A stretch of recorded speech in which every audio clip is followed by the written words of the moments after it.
Welcome back. So we've worked with Spirit here for a little while, and we've got a little bit farther with him on this left side, and you know, he's really doing much better. You know, his stop's gotten better. He's not biting anymore, all that kind of good stuff. So let me just kind of show you again what we've been doing with him, and then we're going to swap sides and go to the right. Great. Okay. So again, what we do too is we do 5 to 7 steps correctly on both sides, and then we can switch back and forth from that. Gotcha. So, would you get that out of your mouth? Thank you. All right, so ask him to go forward. He obviously takes the correct step forward. He's walking like he's supposed to.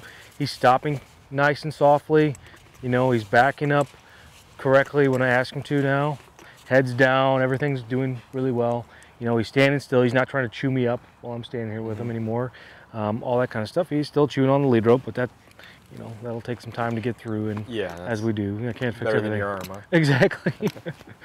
So, ask him to go forward again.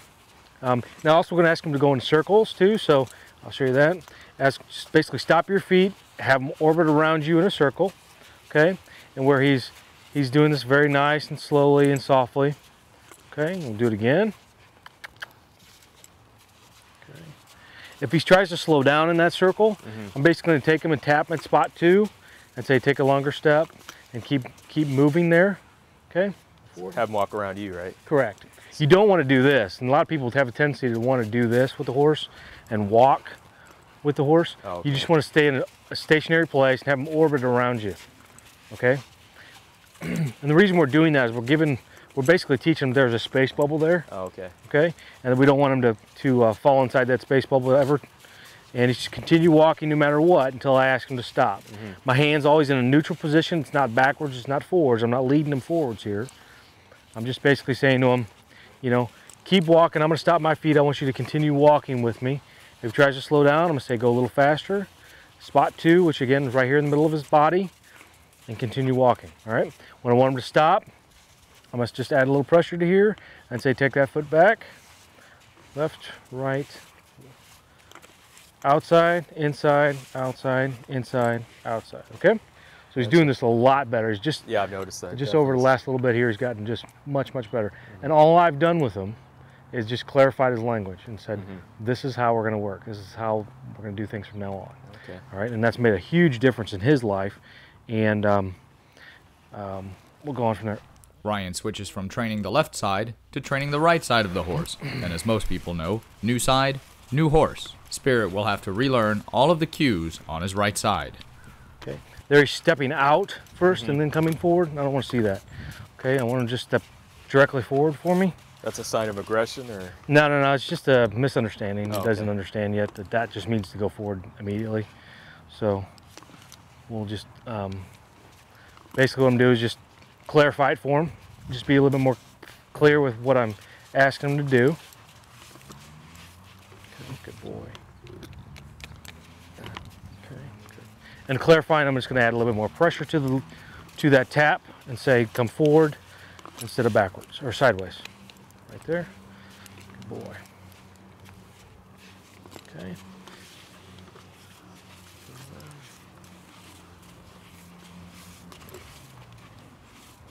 Okay, let's just stand still. Now on his left side, he's got a problem with his girth line. Let's see what happens when we go over here.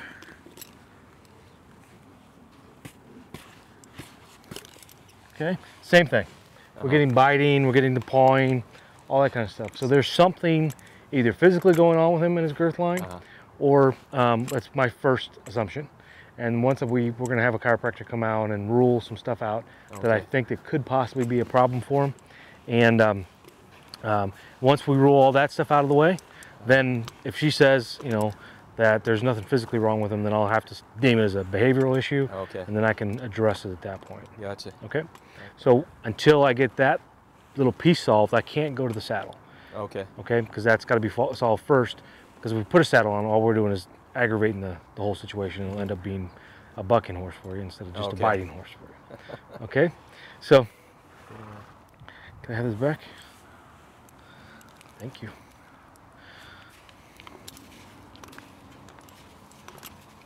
Okay, and stop. And back.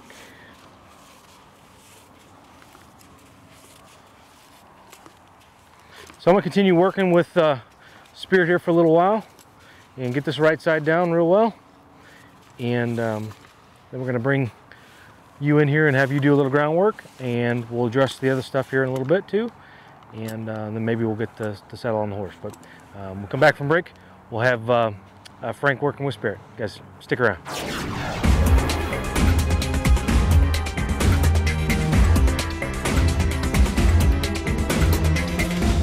After several weeks of feeding E3 Live for horses, I noticed a better hoof, a stronger hoof wall, and better material. For horses with laminitis, cracks, shelly feet, I have never seen anything do better than E3 Live for horses. Your horse will feel the difference, and you will see the difference. Order E3 Live for Horses today. Visit e3liveforhorses.com or call 877-357-7187.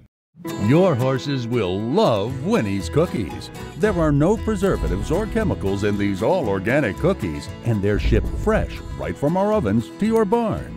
Packed with vitamins and minerals, Winnie's cookies work like a supplement, taste like a treat.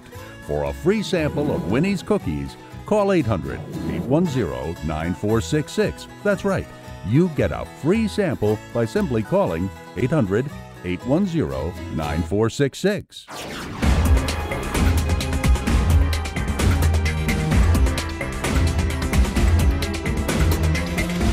All right, welcome back. I'm back here with Frank and Spirit.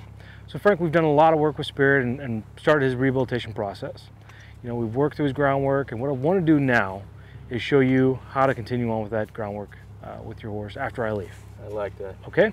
So first thing we're going to do, again, we're going to use spot 1 before going forward. Spot 1's always going to be right here. All right? Spot 2 is here, spot 3 is here. Go faster, move your hips. Gotcha. Okay? So you're going to set them up for success by adding that, or asking that inside leg to step back 1 step.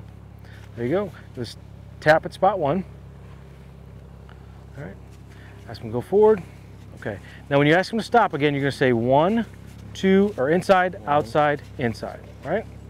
So back them up a couple steps now. Inside leg, outside leg pressure, inside leg pressure, outside leg pressure, inside leg pressure. All right. And then just seesaw pressure, and you'll stop. 1 more step backwards. Good job. All right, now tap them again. Just 2 or 3 taps. 1, 2, 3. There you go. Couple feet. Ask them to stop. And back up again. Couple steps. 1, 2, 3, 4, 5. Right there. Stop your feet. Okay. Brian continues working with Frank, teaching him the proper cues to use with Spirit. Good. Good boy. All right. Now you can do this both left and right sides 5 to 7 times correctly. Okay. Okay? A correct response is when he does everything right. Gotcha. Okay? You can stop him there. All right? So a correct response is every time he does it correctly. So one little mistake, we start all One over little again? mistake, it's back to 0. Okay. Okay? Gotcha. Once he goes 5 to 7 times, let's say he does 7 times for him. All right? After you do it 7 times correctly, stop, switch to the right side, and do the whole process again. Okay. So you can go right, left, and left, back and forth, back and forth, back and forth, until you get to the point where he's doing everything correctly all the time. And then you're going to move from here, this in the arena here, to out in this little corral area here. Oh, okay. Maybe over to next to the barn, and then slowly work yourself back out to the trail and doing some groundwork on the trail. On the trail as right? well. Yeah. Okay. And you know, go down to the riverbed and do some trails, some groundwork down there too. That'd be nice. All right. Nice, yeah. So next thing we're going to do, I'm not done with you yet. All right. So we're going to go ahead and You're get this. not done, not going to done. Police abuse. Exactly. So you know, often I get to abuse a cop, you know. So next thing we're going to do is going to put a saddle on his back. Oh, okay. Okay. And we're going to start the whole process over again with the saddle on his back. Oh, okay. All right. And see where he's at that point. And the same concept, right? Same concept. Okay. Everything transfers from here to here. Okay. Okay. Gotcha. All right. So we'll do that next show. I like it. Great. Thank you. No problem. Thank you. I appreciate it. So any of you guys have horse behavior problems you'd like me to help you with, you can contact us at our 1-800 number or visit our website. So next time, guys, I'm Ryan Gingerich, the behaviorist. You guys be safe. Have fun.